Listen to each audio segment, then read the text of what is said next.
Kalau boleh cerita, ya seperti yang mungkin Bapak Ibu tahu ya, kalau jadi seorang dokter itu sebenarnya kita tuh punya rules gitu ya, nggak boleh menjalankan multi level marketing gitu. Tapi di sini tuh meskipun awalnya ada rules seperti itu, saya pribadi niatnya itu mau bantu orang gitu kan. Maksudnya ketika saya bergerak berjalan di sini tuh bukan serta-merta cuman karena mau cuan minded aja, tapi karena saya juga punya hati. Ternyata produknya bagus dan pasti utamanya awal-awalnya saya trial dulu. Pasti itu nggak mungkin enggak.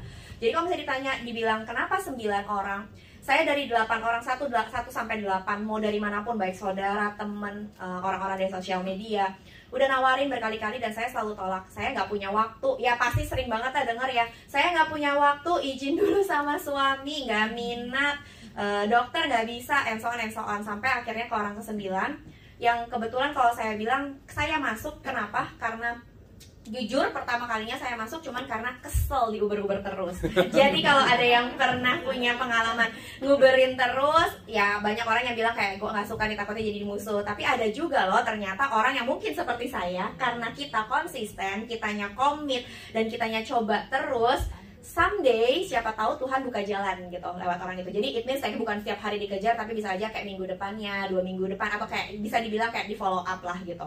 Dan orang ke-9 ini saya lihat dia begitu komit. Jadi begitu saya tolak dia nggak putus semangat gitu. Dia terus kontak sampai akhirnya saya blok, saya unblock, saya buka, sampai saya dari nggak baca sampai saya baca lagi chattingnya, sampai sedemikian rupa waktu itu dia mau jelasin lewat Zoom, and then saya selalu ngomong, gue bukan anak gadis, gue nggak bisa kayak lo gitu kan, nggak punya waktu buat zooman gitu, harus praktek and so on.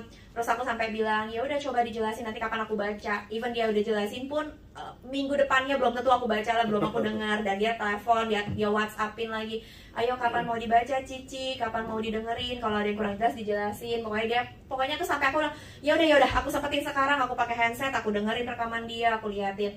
Oh oke. Terus aku kayak wah bagus ya company-nya. Aku langsung searching Google, benar nggak nih perusahaannya, karena aku base-nya dokter dan ini produk kesehatan, saya pasti concern banget soal ini gitu kan. Jadi nggak mungkin saya mau coba-coba gitu. Saya coba lihat, ternyata emang produknya dan company-nya yang terutama di Jepang ada, di Singapura ada. Oh oke nih company-nya. Terus saya baca-baca, dan saya nggak pernah minat dengan multi level marketing sebelumnya pasti, meskipun mungkin kalau ada di beberapa member di marketing lainnya cuman kayak beli produk, ya udah lu pakai nama gue kayak gitu kasarnya.